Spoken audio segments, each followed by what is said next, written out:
네, 이어지는 시간은 허반석의 작전 리포트 시간입니다. 증권가에 쏟아지는 리포트들 분석해드리는 시간이죠. IR 분석의 신 허반석 전문위원 바로 만나볼게요. 안녕하세요. 네, 안녕하세요. 네, 반갑습니다. 벌써 이렇게 한 주가 빠르게 지나가고 금요일이 찾아왔는데 이번 주 전기전자 업종들 리포트 분석해드렸죠. 오늘의 종목 리포트 확인해 보시죠. 네, 이번 주는 전기전자 종목들에 대한 리포트 리뷰입니다. 삼성전자와 BH, LG전자 세 가지 다뤄드렸는데요. 이 세 가지 회사 모두 엄청난 실적을 거두고 앞으로도 쭉 성장 가능성이 있다고 합니다. 리뷰 다시 한번 들어볼게요. 네, 이번 주는 전기전자 업종을 좀 살펴보았고요. 삼성전자와 LG전자 등 여러 전기전자 업종에 속해 있는 기업들의 실적 발표도 있었습니다. 21년도를 시작하면서 반도체, 친환경, 스마트폰, 통신 장비 업종에 이르기까지 올해 조금 집중해서 보셨으면 좋겠는 섹터를 순차적으로 말씀을 드렸습니다. 반도체 같은 경우에는 소부장에서 이제는 장비 소재 부품 후공정으로 보시면 좋겠다라는 이야기를 지난해 연말과 연초부터 순서를 조금 바꿔서 우선순위를 장비 소재 부품 후공정으로 보시는 게 어떨까요? 라는 말씀을 드려서 그중에서도 후공정 섹터 쪽에서는 ISC라는 기업들을 방송을 통해서 밤방송에서 포트폴리오에 담기도 했었습니다. 그래서 좋은 수익률도 거두고 있고 지금도 좋은 흐름들이 주가로는 나오고 있는 모습입니다. 결국 그러한 종목들을 담을 수 있었던 이유는 실적 대비 저평가 종목을 이제는 집중해야 되기 때문에 라는 말씀을 드렸고요. 두 번째로 친환경 섹터에서는 전기차 시장의 확장에 따라서 2차 전지 관련된 배터리 완성 기업들 보시면 좋겠다. 공포에 사도 좋은 기업이라는 이야기를 2차 전지 배터리 기업, LG 에너지 솔루션, 그리고 삼성 SDI, SK 이노베이션 각각의 회사들마다 물적 분할 이슈나 아니면 배터리 분쟁에 대한 이슈나 순간순간 변곡점들이 있었고 그 공포를 기회로 활용하셔야 됩니다라는 이야기를 넌지시 2차 전지 섹터를 다룰 때마다 말씀을 드렸습니다.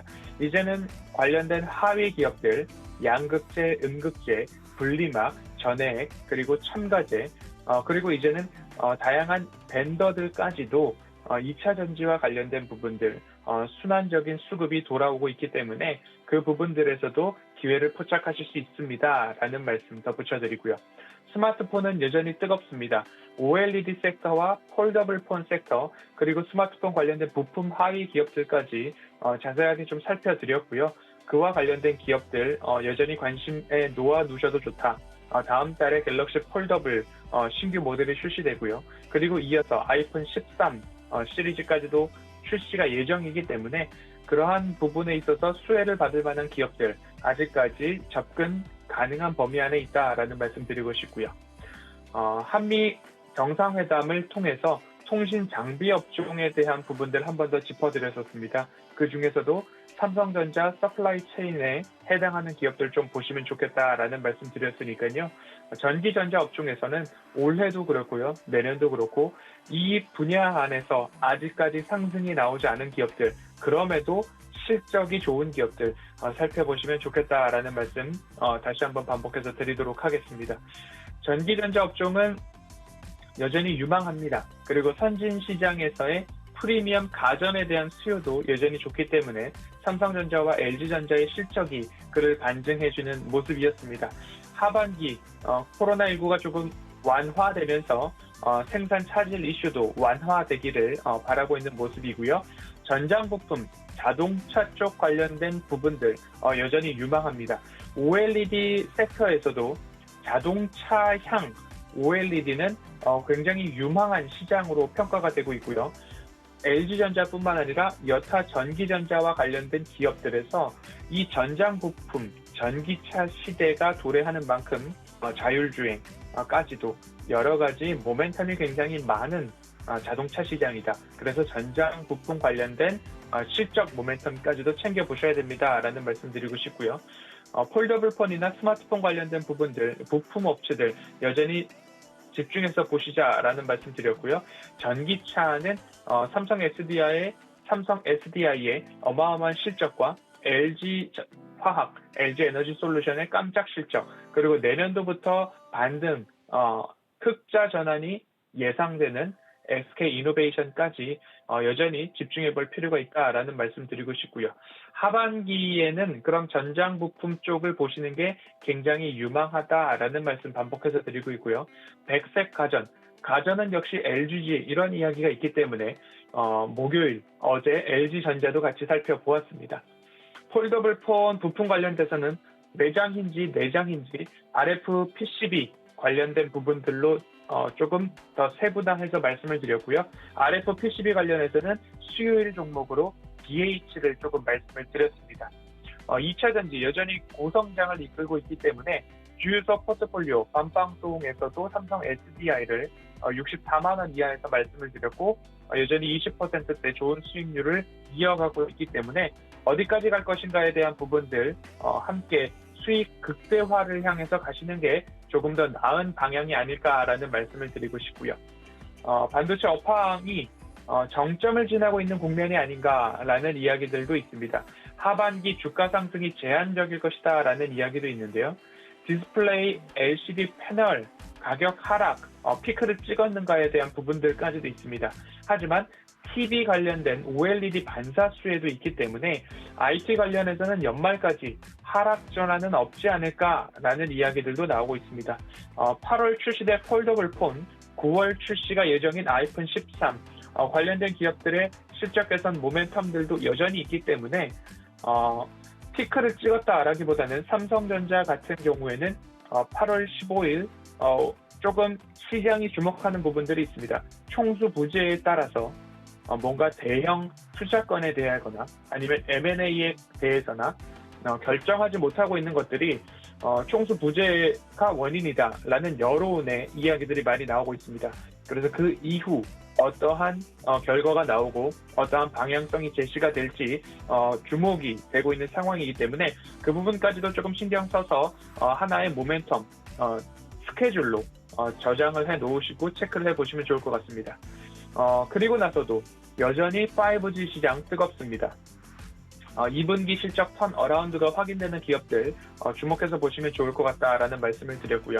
통신 장비 업종 여전히 주목하셔야 된다. 왜냐하면 미국의 인프라 투자 법안이 이제 곧 통과될 것으로 보도가 이어지고 있습니다. 하반기 글로벌 투자 재개에 대한 가시성 확보될 전망이고 통신사 직납 공급사와 그리고 삼성전자 서플라이 체인 여러 투자의 흐름과 맞춰서 우상향이 나올 수 있고 투자가 진행되고 인프라 투자 법안도 이제 통과가 된다면 결국엔 매출 증대까지 연결이 될 수 있기 때문에 조금 장기적인 관점으로 바라보시면 좋겠다라는 말씀 업종 리포트를 통해서 말씀을 드렸습니다.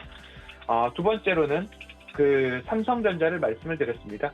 작전 리포트에서 처음 다루는 기업이었고 국민주라고 불리울 수 있겠죠. 10만 전자 돌파 후 6개월, 7개월가량 이제 횡보 중입니다. 하지만 말씀드렸듯이 8월 15일 총수 부재에 대한 부분들이 얼마만큼 해소가 될지에 대한 부분들 조금 보시면 좋을 것 같습니다. 국민주라고 말씀을 드렸던 이유는 올해만 170만 명이 증가했습니다. 1년 전보다는 250만 명 증가를 했죠. 개인 투자자 약 400만 명에 육박하고 있는 그런 모습인데요. 실적들이 좋기는 합니다. 그런데 이제 2분기 실적에 집중할 것이 아니라 뉴욕 증시에서도 마찬가지로 3분기 가이던스에 대한 부분들 또는 3분기 추정에 대한 부분들이 조금 더 크게 확대되고 있는 모습입니다. 3분기 매출액을 73조 원, 영업이익을 13조 9천억 원으로 보고 있는 하나금융투자 리포트가 있습니다. 컨센서스를 기존 14조 5천억 원보다 조금 낮게 잡은 13조 9천억 원으로 예상치 하회를 조금 전망을 하고 있는데요. 반도체 쪽으로 이익에 대한 부분들을 조금 더 낮게 잡았습니다.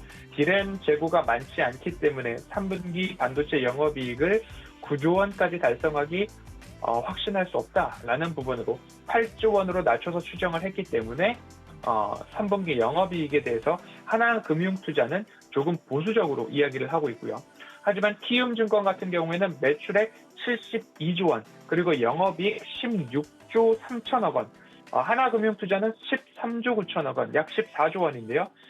키움증권은 16조 3천억 원을 이야기함으로써 예상치를 하회하지만 하나금융투자의 전망치보다는 더 좋게 조금 보고 있는 모습입니다. 그 중에 하나로서 북미 하이퍼스케일러를 말씀을 드렸죠.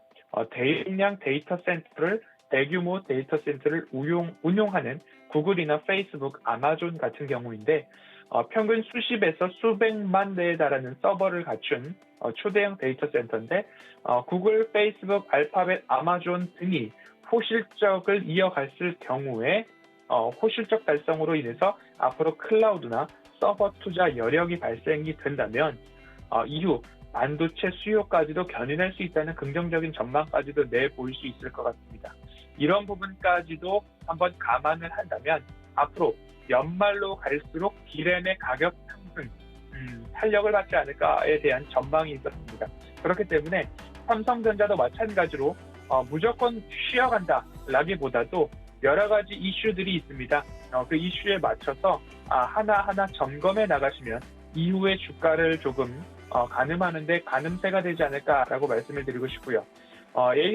ASML이나 ADR 등 이미 52주 신고가를 경신해 나가고 있는 모습입니다. 반도체 섹터에서는 쇼티지 문제로 일부 횡보 중이었는데 이제 그 부분들 해소하고 상승 동력으로 작용할 소재, 재료들은 많이 있다라는 말씀을 드렸고요. 고생 끝에 낙이 온다.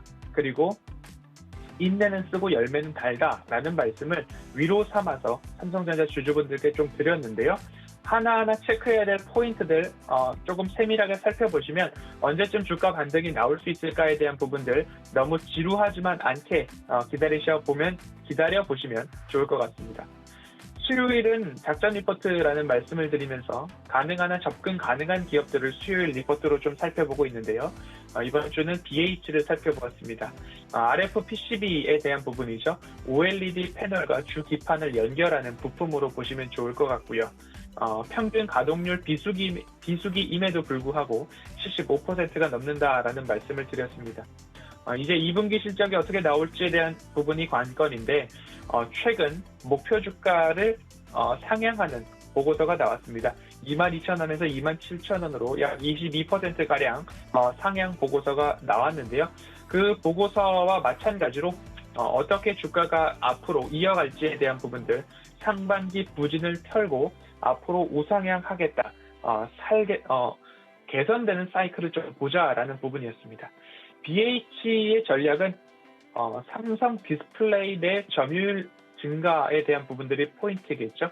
삼성전기가 PCB, RF PCB 관련된 사업 부문을 이제 접을 수도 있다라는 이야기가 대두되면서 그러면 50%와 45%가량 나누어 갖고 있는 BH와 삼성전기의 점유율을 BH가 더 많이 높여갈 수 있지 않을까. 그러면 당연히 매출액과 영업이익은 증가를 할 수 있다라는 부분.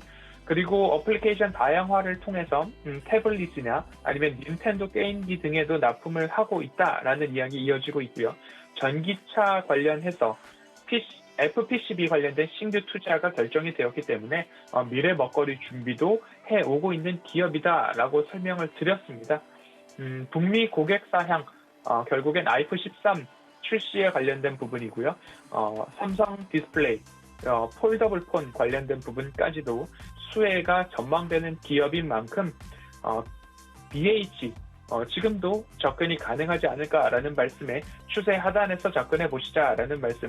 어제 저녁 방송에서도 그리고 오늘도 그리고 수요일도 반복해서 말씀드리는 이유가 있지 않을까. 하지만 모든 방송에서 반복해서 추천을 한다고 덜컥 포트폴리오에 담기보다는 다시 한번 공부해 보시고 고개가 끄덕여진다면 그 공부한 내용들을 바탕으로 포트폴리오에 편입하시는 것 꼭 잊지 않으셨으면 좋겠습니다. 끝으로 LG전자 어제 살펴보았습니다. 그리고 실적도 발표가 되었죠. 가전은 역시 LG다라는 이야기가 나올 수 있을 것 같습니다. 매출액은 17조 1,100억 원을 넘어서 전년 대비 48% 성장을 했고요. 영업이익은 1조 1,100억 원을 넘으면서 전년 대비 66%를 기록했습니다. OLED TV에 대한 부분들 여전히 수익성 좋게 판단이 되었고요.